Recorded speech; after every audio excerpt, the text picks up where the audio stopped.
The option strategy I use the most is probably selling puts. I love short puts. Probably 70% of my trades are simply short puts. And the reason for this is because it's a very easy strategy. It's very easy to comprehend. It's not complicated at all. In fact, short puts are often one of the first strategies new traders learn to use.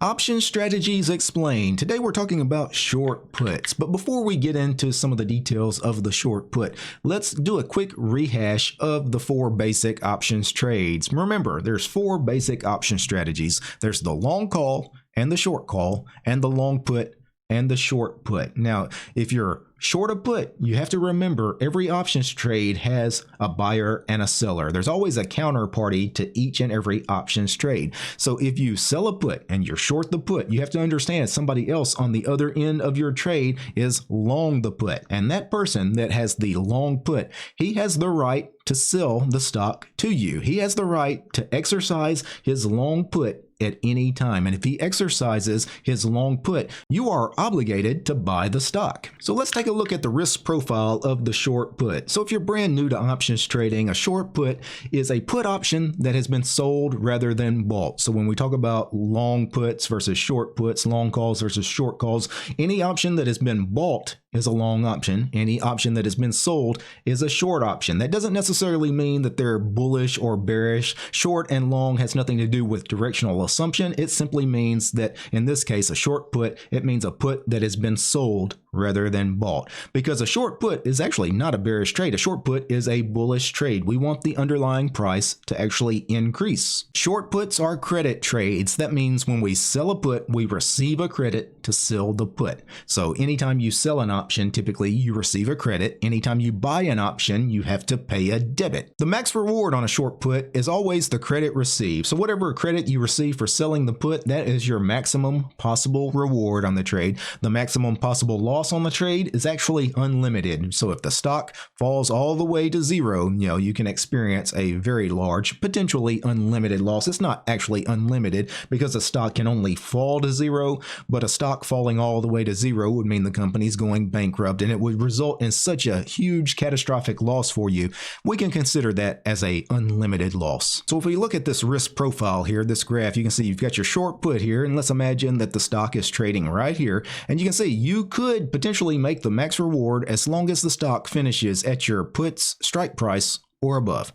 This is the max reward area. But if the stock finishes below your strike price, you start making less than the max reward. You could still profit, but you're not going to make the max profit. And eventually you get to your break-even point. Your break-even point is whatever the put strike price is minus the credit received. You say you received a $3 credit. Well, you have a $3 cushion here as far as the break-even point. But once you get to the break-even point, if it falls below that, obviously you start losing money. And remember, you have unlimited risk to the downside with a short put. So if the stock really falls, you could be in a lot of trouble. Let's talk about volatility. With a short put, we want volatility to be high. One of the criteria for selling a put is you want the underlying stock to have high IV rank, high IVR. And this is typically the case with all short option strategies. Anytime you're selling options, you want high IVR. The reason is high IVR means the option premiums will be juiced. They're going to be very rich. And obviously, when you're selling options, you want to receive the biggest credit possible. So always look for high IVR when you're selling your puts. Now let's talk about entry and exit. So short puts, they're typically sold out of the money. The reason you sell your short puts out of the money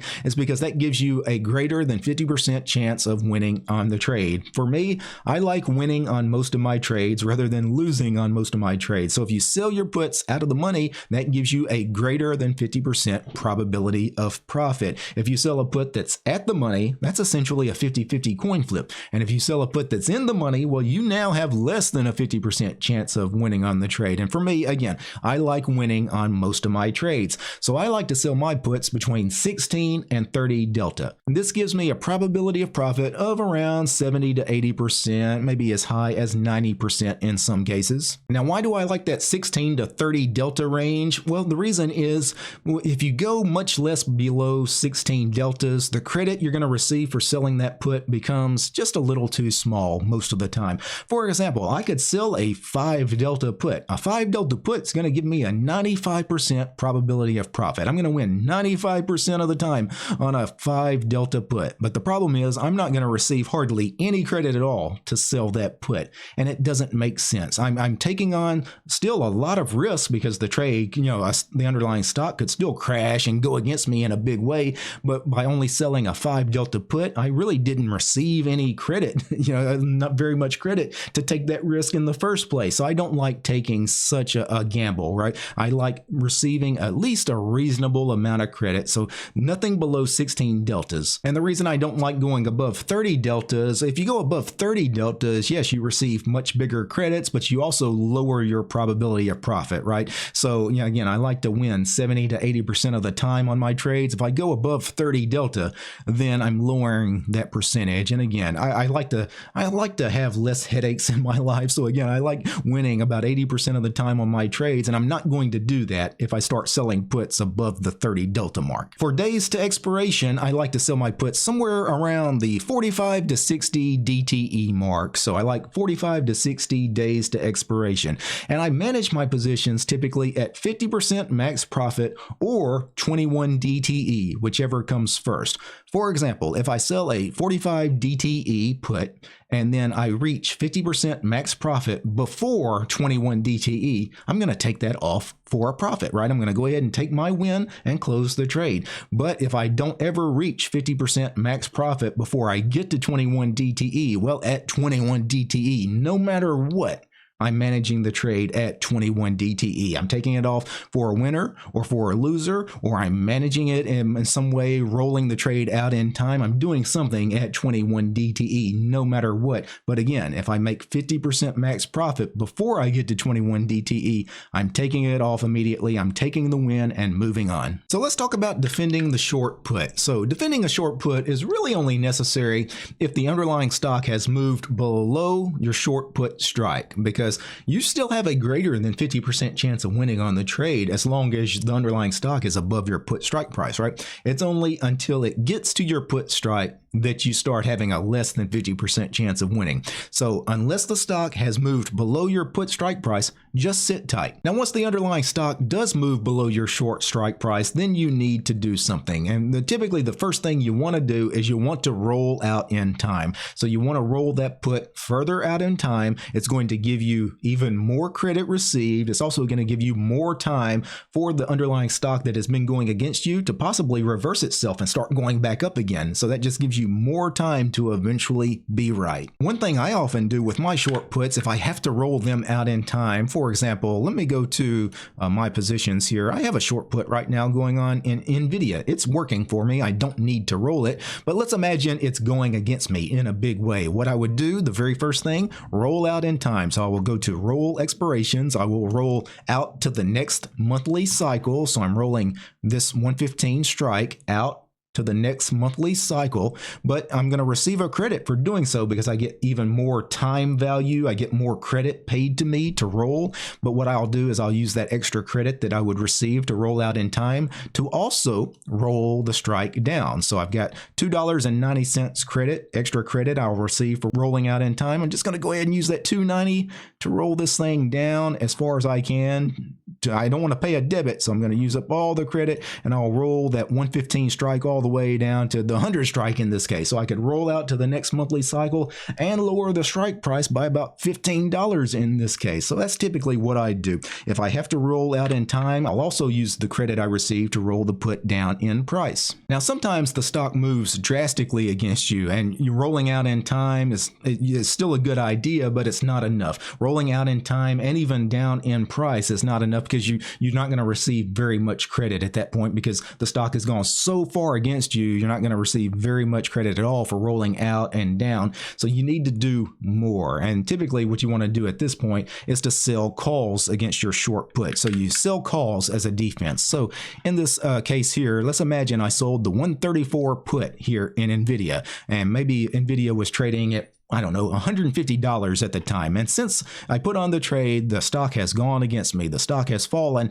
and it has just got to my put strike price here. Well, what I could do as a defense, I could sell a call. Now I'm short the 134 put and the 134 call. And by selling that call, I'm going to receive a credit for selling the call. So not only did I initially receive a credit for the put, now I'm also getting a big juicy credit for selling it at the money call. So I've got a very wide profit area now because this creates a straddle. If I go to the analysis of this particular trade, let me turn off all my existing trades, and this is what the graph looks like on a straddle. I have a short put and a short call, and as long as Nvidia trades within this range here, as long as it doesn't keep falling, if it was falling against me, as long as it doesn't really keep falling against me, if it hangs out in this tinted area for, say, the next couple of weeks, then I start recouping some of my losses at this point. And typically once you get to this point where you're selling calls against your puts that have gone against you,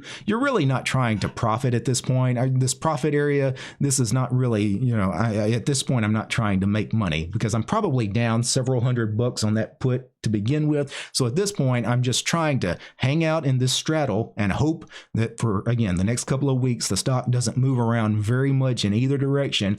And if I'm fortunate enough to be in that situation, hopefully I'll recoup some of my losses, maybe all of my losses.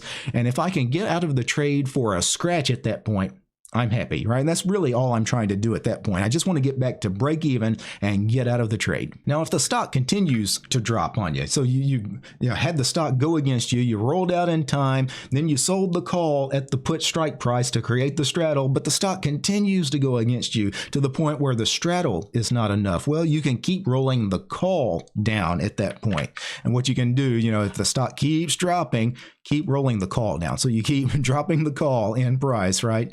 And this creates what is known as an inverted strangle. So traditionally, a strangle has the call over here and the put over here, right? But we've ended up in a situation where the short call is below the short put. And that's why it's called an inverted strangle. Once you've gotten to the inverted strangle, the position has really gone against you at this point. And really at this point, you're just trying to get out for break even. And what you need to do to break even at this point, you need to keep track of all the credits you received. Every credit you receive for selling puts and for selling calls in this trade, add them up. And as long as the premium you collected is greater than the width of the inversion of that inverted strangle, you could potentially get out for a scratch or even a small winner if the stock eventually lands in this area in the center of your two strikes. If it finishes in between the strikes, you could get out potentially for a scratch or a small winner. But you need to make sure you received enough credits that they total more than the width between your short call and short put. So in this case, I'm looking at the 124 call, the 134 put, that's $10. That's $1,000. But let's say that for selling the put and selling the call and then all the rolls, I received a total of $1,200 credit, over the life of the trade. Well, then that means I have $200 potential still of profit if I finish in between the inverted strikes. So that would be the best case scenario. But, many times what you'll end up doing, with these inversions, you'll end up in a situation where you didn't collect enough credit for the width of the inversion. And at that point, you've kind of locked in a loss at that point. There's no way you could ever profit on the trade. Essentially, at that point, you're just trying to get out for as little a loss as you can. But really, I hate these inverted strangles. I don't like them. Typically, if I'm in a situation where it's gotten to the point where I had to put on a straddle and the straddle hasn't worked for me, at that point, I strongly consider just closing the trade. Because sometimes trades just go against you. You can't predict the market. You never know if a stock is going to go up really fast or go down really fast. Nobody can predict the market. Markets are random. I keep repeating that. Sometimes you put on a trade and it just beats you. The trade beats you. And at that point, sometimes it's just best to accept the loss. Just close it, accept the loss, and move on. Now, one last thing I want to mention, because you can do this to also defend against the short put. If you don't want to just close the trade for a loss, you can always accept assignment of shares. So, what you would do in this case, you're holding a short put. The put has gone against you. If you hold the short put all the way to expiration, if the short put finishes in the money at expiration, you will get assigned long shares of stock.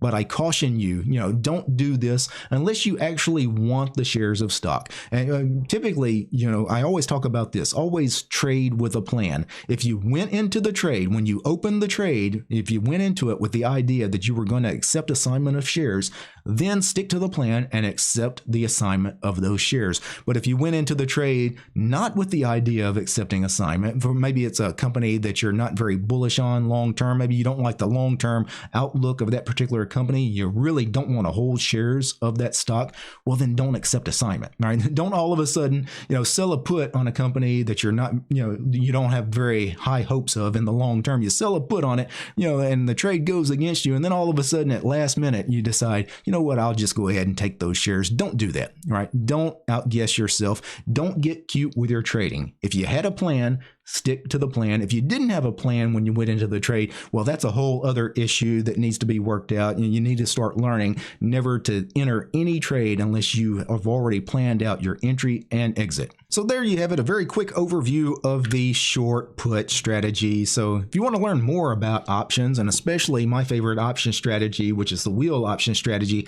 check out my book, The Super Wheel Option Strategy. It's available over on Amazon. You'll find a link to the book in the description below. Peace, guys.